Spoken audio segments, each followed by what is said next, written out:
हमारे यहाँ असुर के नाम से प्रजाति आज भी पाई जाती है। ये जो आदिवासी जाति है, ये ही असुर जाति हैं।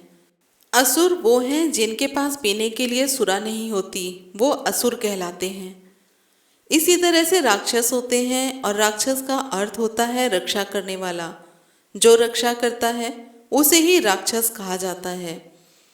राक्षस या असुर, इनका मतलब ये नहीं कि उनके दांत बड़े हों, नाखून बड़े हों, या फिर वो देखने में भयानक हों। इसी तरह से महिषासुर है। महिष का अर्थ होता है भैंस, और असुर का अर्थ सुरा ना पीने वाला। तो जो भी रंग के काले हैं वही राक्षस हैं, असुर हैं। यही वाल्मीकि रामायण में भी लिखा है कि जो सुरा ना पीता हो वो असुर है। यहाँ पर जब आर्यों का आक्रमण हुआ तो वो यज्ञ में बलि आदि चढ़ाते थे। अब आप खुद ही सोचिए कि क्या जिंदा पशुओं को मारना सही था? तो ये जो राक्षस थे, असुर थे, ये मना करते थे, और तभी इनके यज्ञ भंग किए जाते थे। जैसे कि एक बार राम लक्ष्मण का भी जिक्र आता है कि वे भी यज्ञ की रक्षा के लिए गए थे। तो ये सब गलत था, जिसे कि राक्षस या असुर रोकते थे। जिस पर आर्य कहते थे कि ये तो हमारी संस्कृति है, परंपरा है। आप ये बताएं कि ऐसी किसी भी प्रकार की परंपरा, संस्कृति किस काम की है जिसमें जिंदा बलि दी जाती हो? आज भी जब हम कोई मन्नत मानते हैं तो बदले में बलि आदि की भी मन्नत मानी जाती है। क्या देवी देवता इतने स्वार्थी हैं जो कि बलि के सिवा मानते ही नहीं? तो हम बात कर रहे थे महिषासुर के बारे में। तो इस किताब में ही ये लिखा है कि असुरों के स्वामी महिषासुर और देवताओं के नायक इंद्र का वर्षों तक घमासान युद्ध चला। अगर कई वर्षों तक इनका युद्ध चला तो किसी भी प्रकार का कोई प्रमाण आज तक क्यों नहीं मिला? आगे लिखा है कि संपूर्ण देवताओं को जीतकर महिषासुर इंद्र बन बैठा।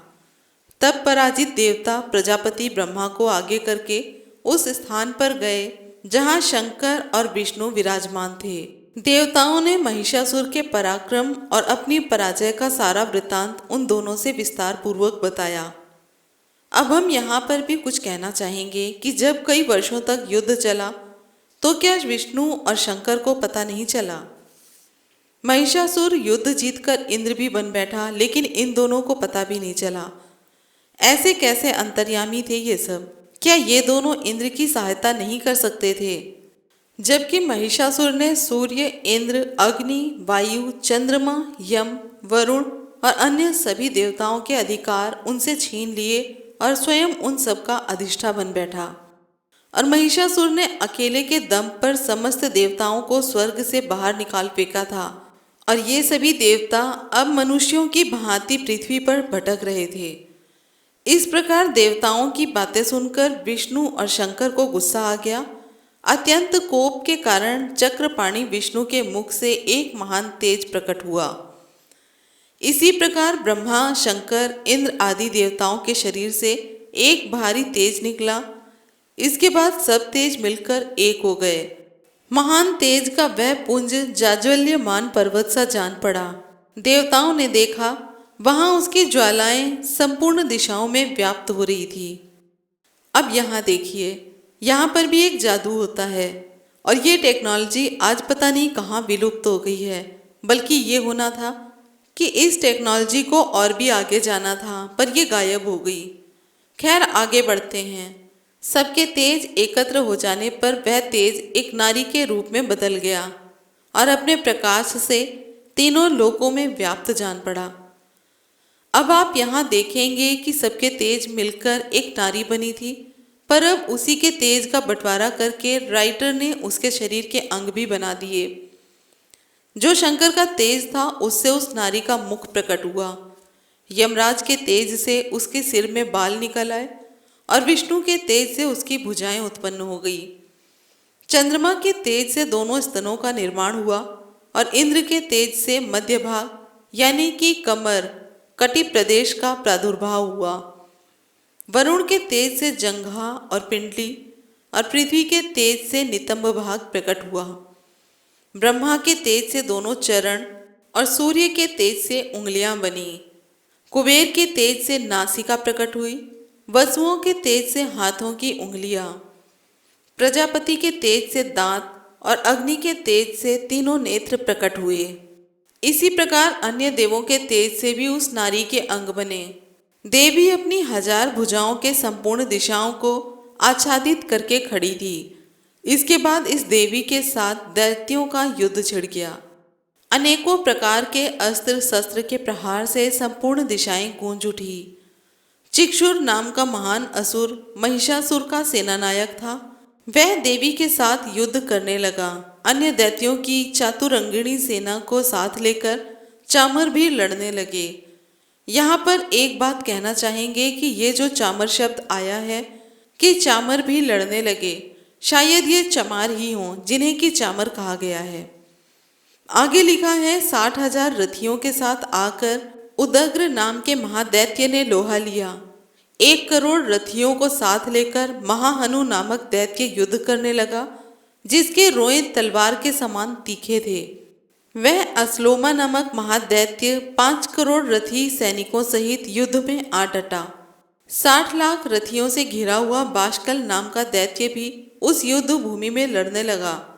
अब यहाँ पर सोचने वाली बात यह है कि इतने यानी कि करोड़ों में रथ कौन से मैदान में इकट्ठे हुए होंगे, और अगर चलो इकट्ठे हो गए, युद्ध हुआ, तो आज उसके प्रमाण क्यों नहीं मिलते हैं? कहाँ गए वो तलवार भाले आदि?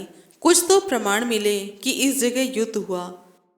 आगे लिखा है कि इस प्रकार अपनी सेना का संहार होते देखकर महिषासुर ने भैंसे का रूप धारण करके देवताओं के गणों को मारना शुरू कर दिया। किसी को मुंह से मारा, कुछ को सींगों से विदीर्ण किया, कुछ को पूंछ से मारा तो कुछ को खुरों से। इस प्रकार गणों की सेना को गिराकर वह असुर उसी देवी के सिंह को मारने के लिए झपटा। जब वह असुर उस देवी के सिंह को मारने के लिए झपटा तो वह देवी क्रोधित हो गई। उधर महापराक्रमी महिषासुर भी क्रोध में भरकर धरती को खुरों से खोदने लगा और अपने सींगों से ऊंचे ऊंचे पर्वत को उठाकर फेंकने और गरजने लगा। उसके वेग से चक्कर देने के कारण पृथ्वी क्षुब्ध होकर फटने लगी। उसके पूंछ से टकराकर समुद्र सब ओर से धरती को डुबोने लगा। विडाल नामक दैत्य 5 अरब हाथियों से घिरकर, जी हाँ आपने सही सुना, 5 अरब रथियों से घिरकर लोहा लेने लगा। अभी तक करोड़ों की बात तो हजम नहीं हुई, इतने में अरबों की भी बात आ गई।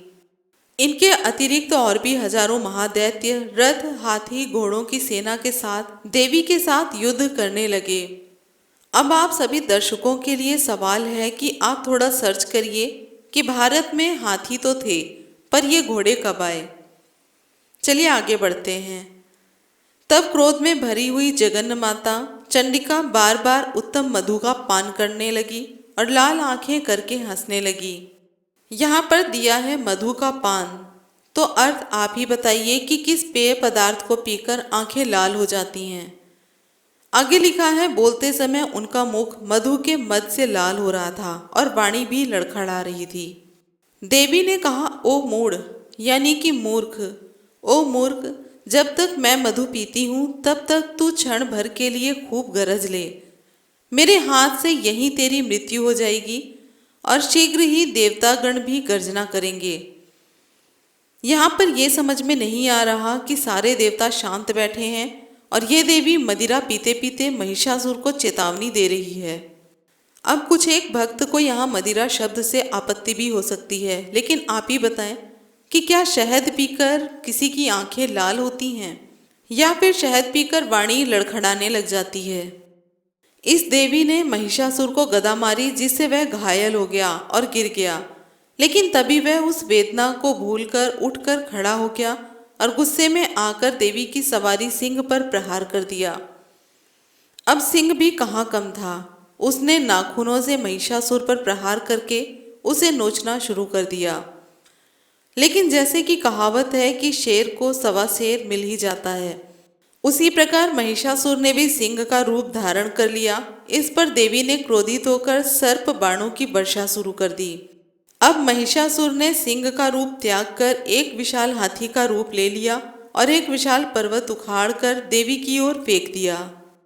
इस पर देवी ने पत्थर पर घिसकर तेज किए बाण हाथी यानी कि महिषासुर की तरफ फेंके, जिस कारण वो घायल हो गया। अब तक देवी के सिंह को भी जोश आ गया और वो महिषासुर के मस्तक पर चढ़कर बैठ गया और उसे चीरने फाड़ने लगा। इस प्रकार युद्ध होता रहा, लेकिन कोई भी देवता सामने नहीं आया। ये देवी अपने सिंह के साथ महिषासुर के साथ युद्ध कर रही थी। फिर महिषासुर ने भैंसे का रूप रखकर पूंछ को जोर से घुमाया और अपने सींगों पर पर्वत को उठा लिया और सींगों पर पर्वत को उठाकर देवी की ओर फेंकते हुए बोला, हे सुंदरी, आज मैं तुमको मार डालूंगा और फिर उन देवताओं को भी मार डालूंगा जो कि एक नारी को आगे करके खुद छिपे हुए हैं। देवी ने तभी क्रोधित होकर कहा, दुष्ट, तू रुक, मैं तुझे मारकर सभी देवताओं को भय मुक्त कर दूंगी। और वो त्रिशूल लेकर उस पर झपट पड़ी। इस पर सभी देवतागण देवी की स्तुति करने लगे, पुष्प वर्षा करके जय जयकार करने लगे। सभी देवता, ऋषि, सिद्ध, गंधर्व, पिशाच आदि आकाश मंडल में एकत्र होकर और युद्ध को देखकर आनंदित हो रहे थे। और महिषासुर अलग अलग रूप धारण करके भगवती पर प्रहार करने लगा, जिसके बाद भगवती अर्थात चंडिका ने अपने त्रिशूल से महिषासुर के हृदय पर बलपूर्वक प्रहार किया। परिणाम ये हुआ कि महिषासुर मूर्छित होकर जमीन पर गिर गया, जिससे कि सभी देवतागण प्रसन्न हो गए कि यह असुर मारा गया।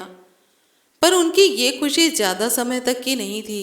कुछ ही देर में महिषासुर फिर से उछलकर खड़ा हो गया। ऐसा प्रतीत हो रहा था कि जैसे उसे कुछ हुआ ही ना हो। फिर वह अपने पैरों से दुर्गा पर यानी कि चंडिका पर प्रहार करते हुए देवताओं को डराने वाली भीषण भयभीत ध्वनि करते हुए चिल्लाने लग गया। फिर दुर्गा 1000 आरे वाले चक्र यानी कि वो चक्र जिसमें कि 1000 नुकीले दांत बने हों, 1000 आरे वाला चक्र हाथ में लेकर महिषासुर से बोली, हे दानव, कुछ क्षण और ठहर जा। इस चक्र से तुझे काट कर मैं तुझे अभी यमलोक पहुंचा देती हूँ। अब तू यमलोक जाने के लिए तैयार हो जा। ये कहते हुए दुर्गा ने उस पर दारुण चक्र को चला दिया और महिषासुर का सिर धड़ से अलग हो गया। उसकी गर्दन से रक्त की धार बहने लगी और महिषासुर नीचे धरती पर गिर पड़ा।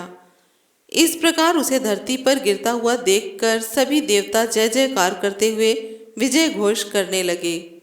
फिर दुर्गा का सिंह भूख से व्याकुल होकर रणभूमि में भागने लगा और दानवों को चीर फाड़ कर खाने लगा।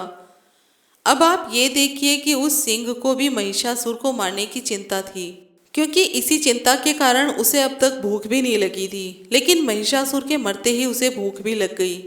लेकिन इन देवताओं का क्या? सिंह ने तो देवी की पूरी सहायता की, लेकिन ये देवतागण इन्होंने क्या किया? सिर्फ जय जयकार, फूलों की वर्षा और स्तुति। क्या इन सब से युद्ध लड़ा जा सकता था? आगे लिखा है, जैसे ही सिंह दानवों को खाने लगा तो जितने भी दानव शेष बच गए थे वो डरकर पाताल में चले गए, जिससे कि सभी देवता, मुनि, ऋषि आदि सभी आनंदित हो गए। फिर देवी दुर्गा भी रणभूमि को छोड़कर एक पवित्र स्थान पर विराजमान हो गई और देवतागण उनकी स्तुति करने लगे। जब आप ये श्रीमद् देवी भागवत पुराण को पढ़ेंगे तो आप खुद ही समझ जाएंगे, क्योंकि इसमें जगह जगह पर सुरा पीकर दुर्गा का महिषासुर के साथ युद्ध करना दिखाया गया है।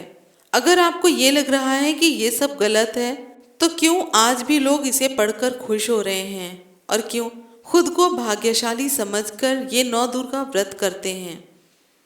क्या मदिरा, जिसे कि शराब कहा जाता है, ये पीना सही है? और वो भी उसे जिसे कि दुनिया आस्था का प्रतीक मानती है, जिसकी पूजा करती है। नवरात्रि के बारे में आप अपनी राय कमेंट बॉक्स में ज़रूर दें। वीडियो पसंद आई हो तो लाइक, कमेंट, शेयर करें और अगर ना भी पसंद आई हो तो आप डिसलाइक भी कर सकते हैं। फिर मिलते हैं अगले वीडियो में। जय भीम, नमो बुद्धाय, जय संविधान।